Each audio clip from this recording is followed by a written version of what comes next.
Estamos de volta com o Pensamento Jurídico, uma produção da Magis. Hoje estamos discutindo os avanços da pedofilia e as falhas da nossa legislação. Nosso entrevistado é o juiz Flávio Humberto Moura Schmidt, titular da Vara da Comarca de Muzambinho, no sul de Minas. Doutor Flávio, então, a respeito do depoimento sem dano. Não existe dano? Quais são os efeitos sobre a criança à medida que ela vai reviver nesse depoimento uma experiência que para ela foi muito dolorosa? A motivação que levou os doutrinadores e os que fazem parte da justiça gaúcha foi justamente no sentido que começou-se a observar que no decorrer dos depoimentos dessas vítimas de abusos sexuais envolvendo as crianças, nós tínhamos um primeiro momento que era a oitiva delas pelos conselheiros e pela polícia, um delegado ou às vezes um escrivão, um escrevente, onde que ela revivia tudo isso na frente de uma pessoa que era desconhecida, muitas vezes afastada dos pais, porque era acompanhada do conselho tutelar, onde que ela revivia num ambiente totalmente diverso daquela que ela estava acostumada. A partir daí, havia-se necessidade, muitas vezes, de buscar essa vítima novamente para novos elementos de fatos passados, ou quem sabe pretéritos, vinculando ao ato em si. Depois, passava-se aí 4, 5 meses e chegava na justiça. Quando chegava na justiça, o que acontecia? Essa criança acabava entrando muitas vezes em contradição. Justamente por quê? Porque cada momento que ela vinha e falava e trazia à tona tudo aquilo que ela foi vítima, ela revivia o que ela não gostava. E isso a psicologia já explica, que a vítima inconscientemente começa a brecar, começa a colocar manchas naquelas memórias aonde que ela não gosta de falar. E quando aí, não reage com silêncio também. Exatamente. E aí é que entrava, então, o benefício do pedófilo, do abusador. Por quê? Porque nessas contradições a defesa técnica, então, utilizava esse expediente para dizer que havia contradições e que fantasiosa eram as palavras da vítima, porque o adulto, em regra, não mente. Essa é a verdade. A criança, sim, ela pode criar um ambiente que não é verdadeiro. Então, a partir daí, surgiu de que forma? Fazer apenas um depoimento justamente no momento propício da onde que se descobriu o abuso. A partir daí, então, com uma equipe multidisciplinar, já acompanhada pela autoridade policial, né, e também pelo juiz, pela defesa e pelo Ministério Público, já faz apenas um depoimento, aonde que nesse depoimento, que a gente chama sem dano, e não há sequela, por quê? Porque ele vai reviver aquele abuso apenas naquele momento e no ambiente dele.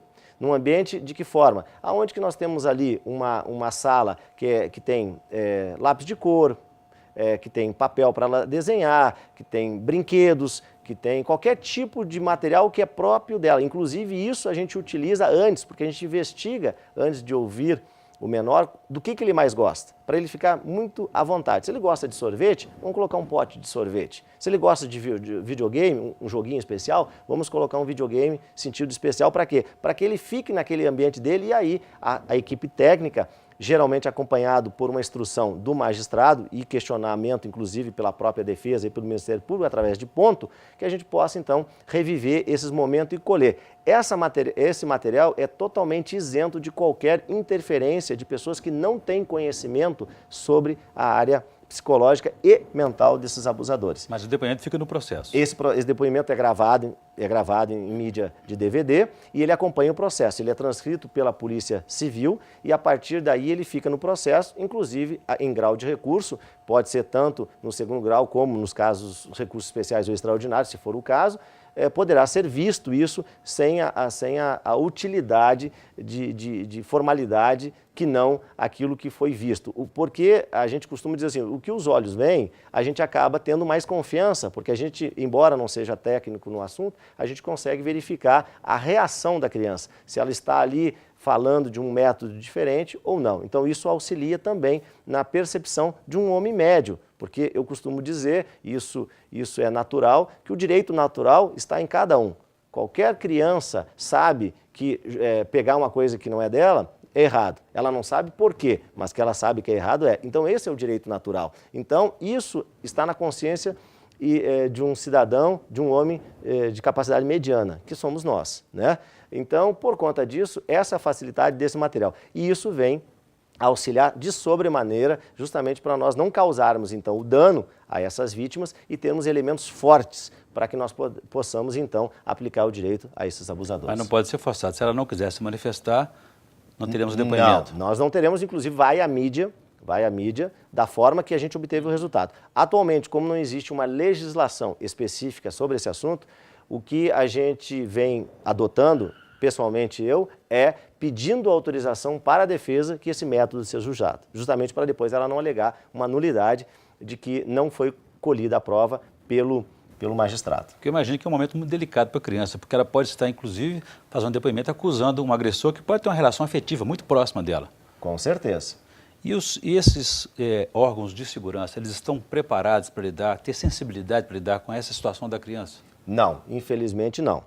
Hoje existe um mecanismo muito técnico na formação desses profissionais. Nós temos hoje, com exceção do pioneirismo da Escola Judicial Edésio Fernandes, no caso de Minas Gerais, que criou os cursos de formações de magistrados. Na maioria dos estados hoje formam-se profissionais e jogam no mercado, né? Basta fazer todas as etapas do concurso e acaba ganhando o título e passa a julgar. Hoje não, hoje Minas Gerais é pioneira nesse sentido e dá exemplo, inclusive servindo isso para vários outros estados no sentido de auxiliar. Então, nós também, durante esses cursos de formações, nós também obtemos informações com relação a isso. No que diz respeito à área mais da investigação, que é a área da polícia, infelizmente, pela falta de estrutura do Estado, não se tem condições hoje e nem os profissionais estão habilitados para isso. Sobre a questão da formação, então, continuada dos magistrados, eu gostaria que no quadro Pensamento Literário, o senhor fizesse indicação de leitura, por favor.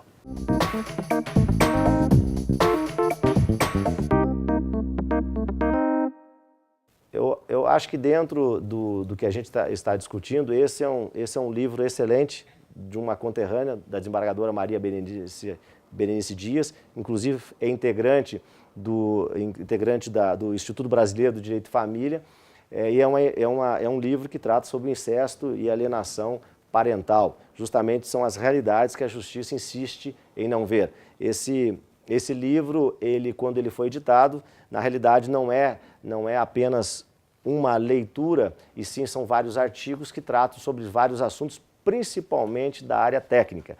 E quem tiver oportunidade, embora você sabe que hoje está esgotada as suas edições, mas quem tem acesso a essa leitura vai se surpreender com o conteúdo que nós temos dentro desse livro que foi coordenado pela desembargadora Maria Berenice Dias, que é uma pioneira nesse assunto que diz respeito a essa relação, principalmente na relação familiar. Ok. Bom, obrigado pela indicação e pela entrevista. Nós conversamos aqui com o juiz Flávio Humberto Moura Schmidt, titular da Vara da Comarca de Muzambinho, no sul de Minas. Falamos aí sobre os avanços da pedofilia e as falhas da nossa legislação e também sobre um método bem-sucedido, um método novo aí da experiência do depoimento sem dano, uma experiência que começou no Rio Grande do Sul e se alastrando pelo país afora. Doutor Flávio, obrigado pela presença, pela entrevista, foi um prazer recebê-lo aqui. Prazer é todo nosso e fico contente que a gente possa levar essa discussão adiante justamente para facilitar o julgador na hora de aplicar a lei para esses abusadores que nós temos que banir da sociedade brasileira. Perfeito. Nós é que agradecemos e ficamos por aqui. Se você quiser participar do programa, escreva para o pensamento@amages.com.br pensamento@amages.com.br. Obrigado e até a próxima.